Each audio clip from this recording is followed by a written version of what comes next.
Para Bapak, Ibu, dan Saudara-saudari yang terkasih dalam Kristus,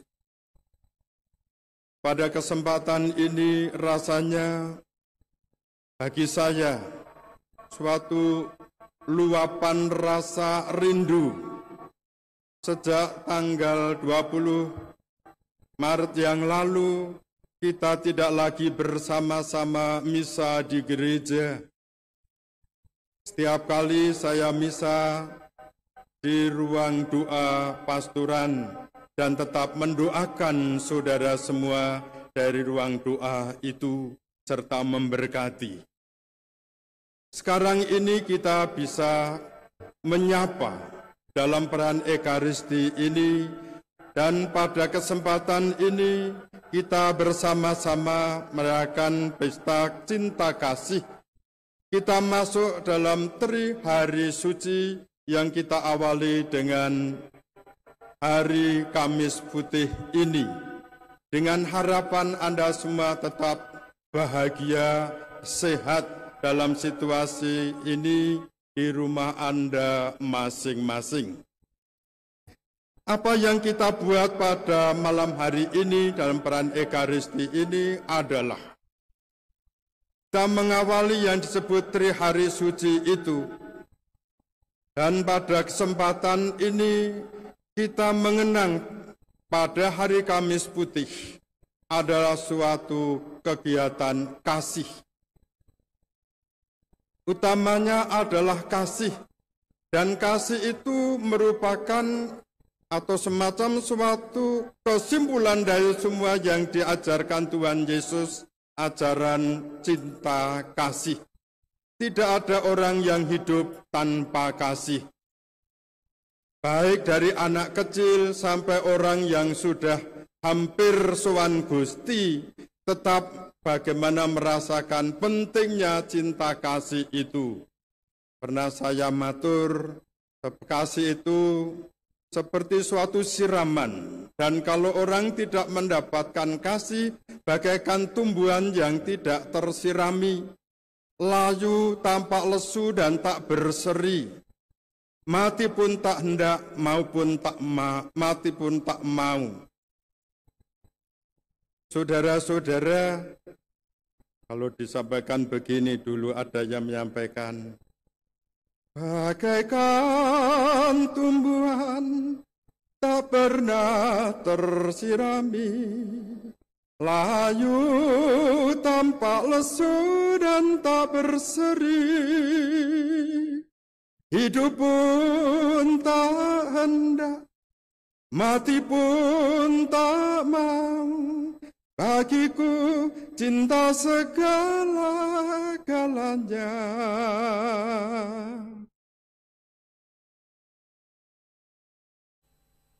Para Bapak, Ibu, Suster, dan saudara-saudari, anak-anak, adik-adik, cucu-cucu, selamat malam, berkah dalam.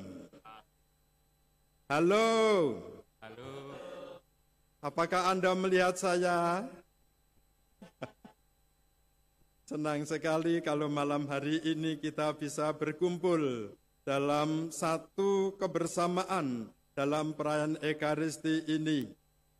Suatu yang sungguh baru yang kita bisa merasakan pada kesempatan ini.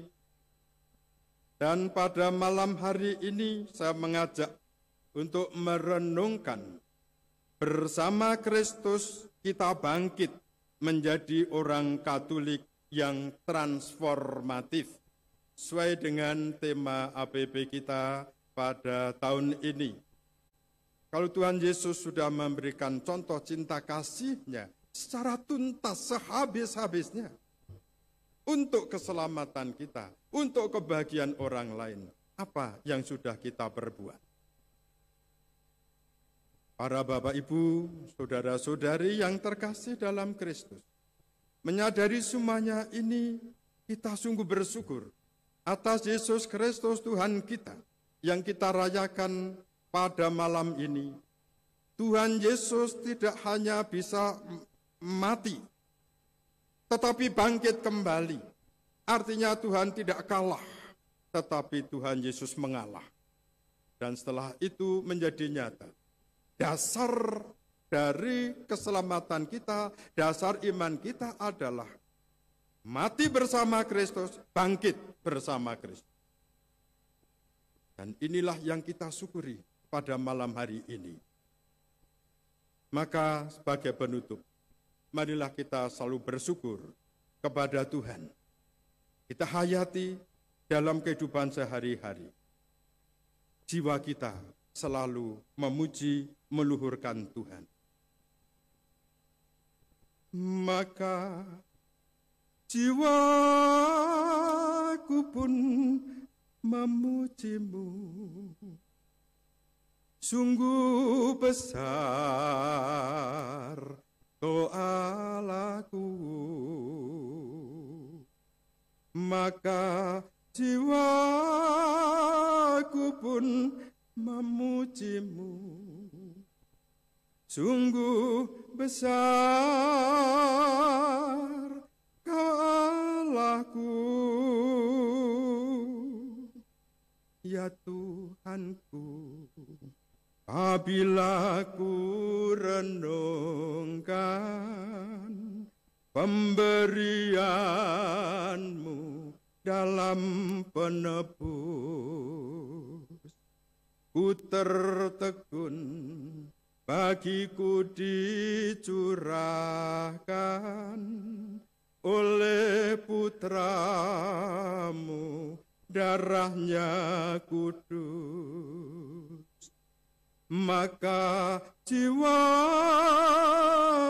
pun memuji-Mu. Sungguh besar Kau Allahku. Maka jiwaku pun memuji-Mu. Sungguh besar Kau Allahku. Apabila nanti Kristus memanggilku, sukacitaku amatlah besar, karena terkabullah yang kurindukan, melihat Dikau Tuhanku menang bersama. Maka jiwaku pun memuji-Mu. Sungguh besar Kau Allahku. Maka jiwaku pun memuji-Mu. Sungguh besar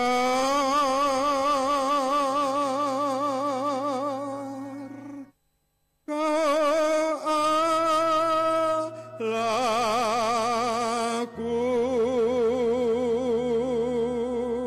Boleh tepuk tangan, jangan.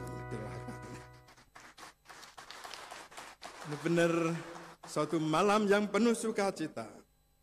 Tuhan Yesus kita rayakan kebangkitannya. Dialah membangkitkan kita juga. Sungguh menjadi orang Katolik yang transformatif. Orang Katolik yang punya daya ubah. Tuhan memberkati kita semua. Amin.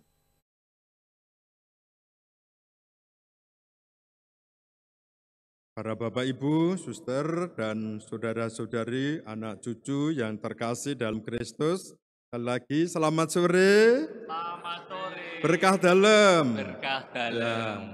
Kita berjumpa kembali dalam perayaan Ekaristi ini, dan kita bersyukur pada hari ini, minggu pertama sesudah Paskah, Gereja Katolik merayakan Hari Minggu Kerahiman Ilahi. Saudara-saudara, dengan demikian kita mengharapkan limpah kasih Allah nyata di dalam diri kita. Yesus yang di surga tetap memperhatikan kita yang di dunia ini, dan kasih-Nya tetap mengalir tercurah bagi kita. Maka menutup renungan pada kesempatan ini. Marilah kita nyampaikan lagu ini dan kita hayati. Rasa saya semakin sering dinyanyikan, dihayati. Begitu indah lagu ini, kasih Allah yang tercurah dari surga itu. Kasih dari surga memenuhi tempat ini.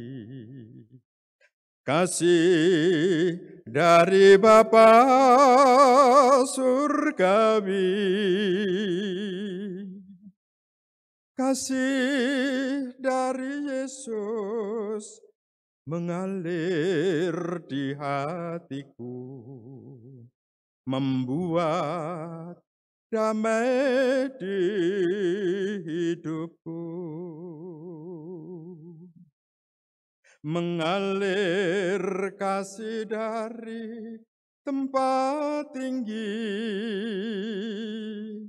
mengalir kasih dari tata Allah Bapa, mengalir, mengalir, mengalir dan mengalir, mengalir memenuhi hidupku, membuat damai di keluargaku. Kita bersama-sama membuat damai di negeriku, membuat damai di negeriku.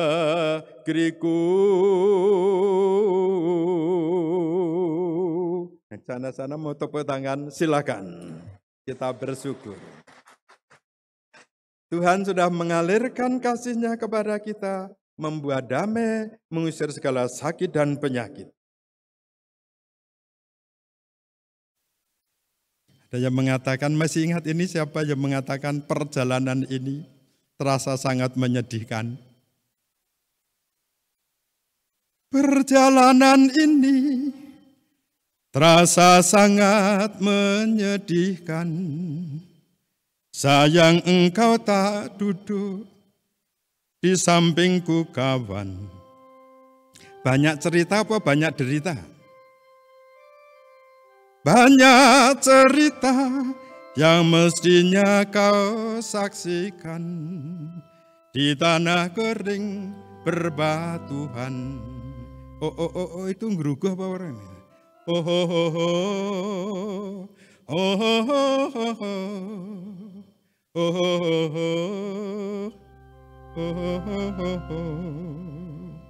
Mengingat saya sampai begitu kecewa, tubuhnya pun bergetar.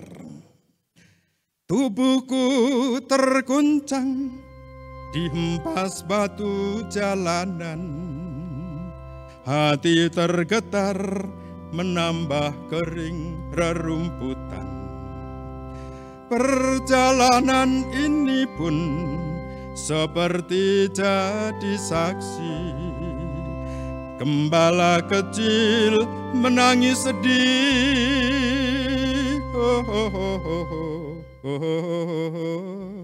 Ini terkenalnya lagu ini kira-kira tahun 1984, 1985. Waktu itu menyanyikan ini sangat terasa bagi saya. Gembala kecil menangis sedih. Waktu itu pancen aku jek cilik, gede ki rong suwe. Lalu kemana mau dicari?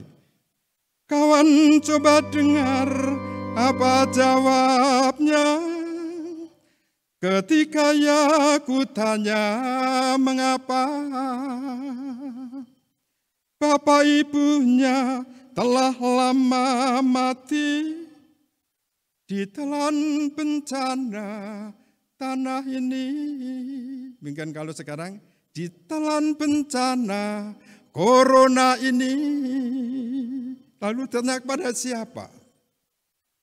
Sesampainya di laut, ku kabarkan semuanya kepada karang, kepada ombak, kepada matahari. Tetapi semua diam, tetapi semua bisu. Tinggal aku sendiri terpaku menghadap langit. Ke langit, kenapa harus menghadap ke langit? Tapi katakan Tuhan hadir, datang, teriak, tapi memandang ke sana. Karena mencari jawaban. Barangkali di sana ada jawabnya. Mengapa di tanahku terjadi bencana? Mungkin Tuhan mulai bosan melihat tingkah kita yang selalu salah dan bangga dengan dosa-dosa. Atau alam mulai enggan bersahabat dengan kita. Coba kita bertanya pada rumput yang bergoyang. Saudara-saudara, ini saudara kita Ebit GAD memang luar biasa. Merenungkan, nggak tahu pada waktu itu ada apa bencana yang terjadi. Tapi suatu refleksi sebenarnya, ini pertanyaan tadi refleksi, barangkali Tuhan itu sudah bosan melihat kita yang banyak salah, dan kalau berdosa pun malah bangga. Yang banyak salah dan bangga dengan dosa-dosa. Kalau sadar seperti ini, maka peristiwa ini mengajak kita untuk refleksi, mengakui kesalahan dan dosa, kepengen semakin menjadi orang Katolik yang transformatif, berubah, punya daya ubah, mengarah kepada Tuhan. Sekarang ini hujan ya. Jadi kalau kecupan dan badai pun tidak menggoyahkan kita, kita bisa kuat. Ada hujan, ada gerimis, apalagi tidak akan menggoyahkan kita. Percayalah Tuhan itu maha kuat. Maka jangan takut, jangan gelisah, percayalah kepada Allah. Dan kalau mengalami ada gelombang, ada topan bahkan, mari mungkin baik ada lagu yang bagus untuk kita renungkan. Di tengah ombak dan arus pencobaan,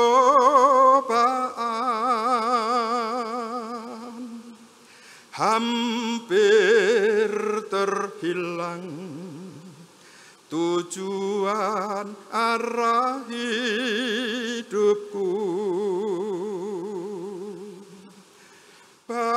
Bagaikan kapal yang selalu diombang-ambingkan, mengatasinya seolah-olah tiada mampu.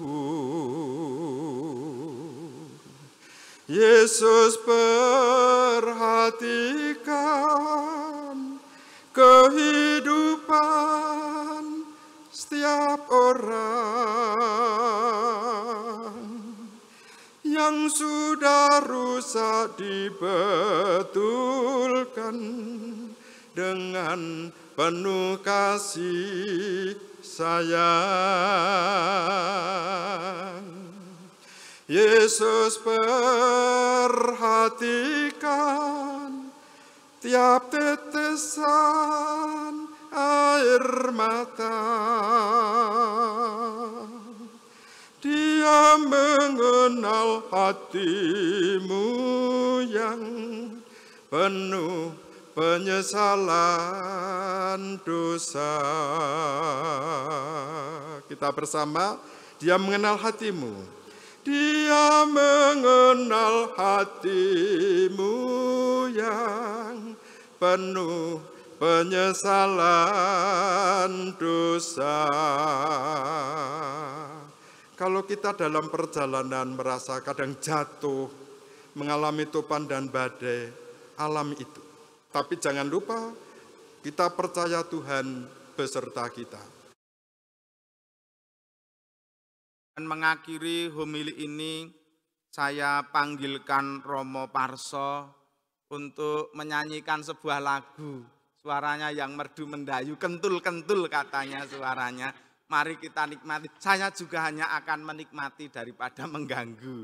Mari kita nikmati sambil merenungkan Allah yang mengerti dan peduli.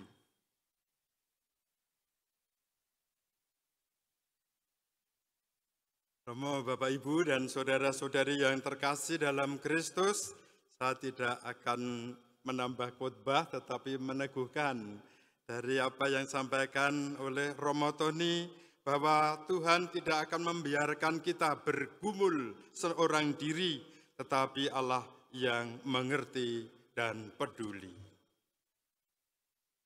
Allah peduli. Banyak perkara yang tak dapat ku mengerti. Mengapakah harus terjadi di dalam kehidupan ini? Satu perkara yang ku simpan dalam hati, tiada satu pun yang terjadi tanpa Allah peduli. Allah mengerti, Allah peduli segala persoalan yang kita hadapi. Tak akan pernah dibiarkannya ku bergumul sendiri, sebab Allah mengerti. Refrennya bersama. Allah mengerti, Allah peduli segala persoalan yang kita hadapi.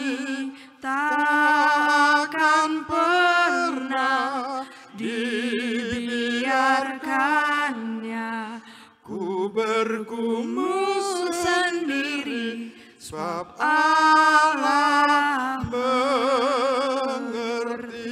Sebab Allah mengerti. Sebab Allah mengerti. Ya, tepuk tangan masing-masing di rumah. Saudara-saudara terkasih, kita juga menerima Roh Kudus. Ketika kita menerima sakramen penguatan, pencurahan Roh Kudus diberikan, Pentakosta bagi kita semua. Kita punya spirit, punya spiritualitas, punya roh, punya jiwa, punya semangat dari dalam yang berkobar-kobar dan terus-menerus menggerakkan kita untuk memikirkan dan berjuang demi kehidupan kekal. Dengan pencurahan Roh Kudus atas diri kita, berarti kita dihidupi oleh Roh Allah. Dan tugas kita apa? Membiarkan Roh Allah berkarya lewat kita. Karena kadang-kadang Roh sudah menggerakkan kepingin berbuat baik untuk kepentingan orang lain, untuk kepentingan gereja, untuk kemuliaan Tuhan, tetapi kadang-kadang dikendorkan sendiri dengan alasan-alasan yang dicari. Artinya kalau begitu, mari kita terbuka atas karunia Roh Kudus itu, biar berkarya dalam diri kita dan banyak orang yang kita layani dan diselamatkan. Dan kalau itu terjadi, mukjizat juga tidak mustahil terjadi di dalam diri kita.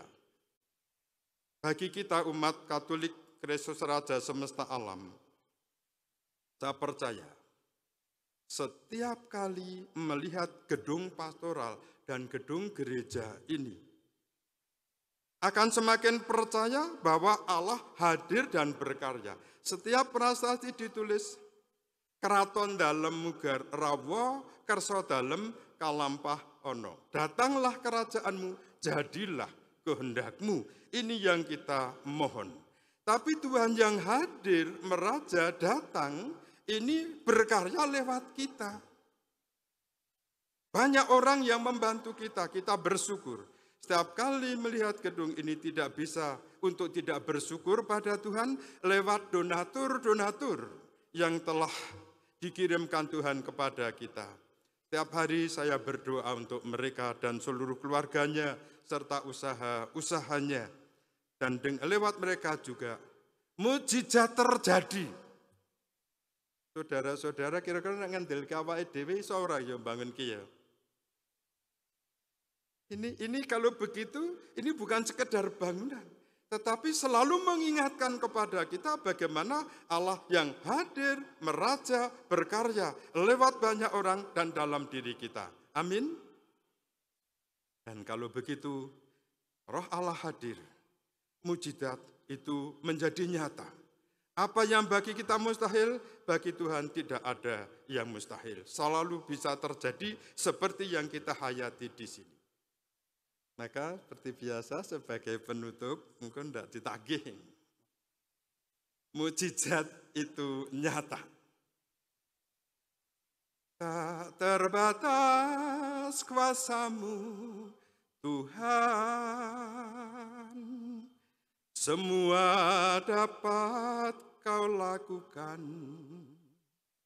Apa yang kelihatan mustahil bagiku, itu sangat mungkin bagimu. Di saat ku tak berdaya, kuasa-Mu yang sempurna.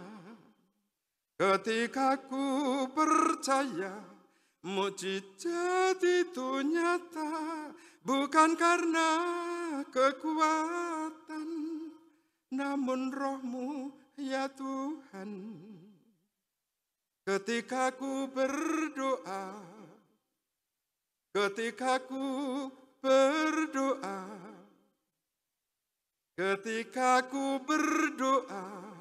mujizat itu nyata.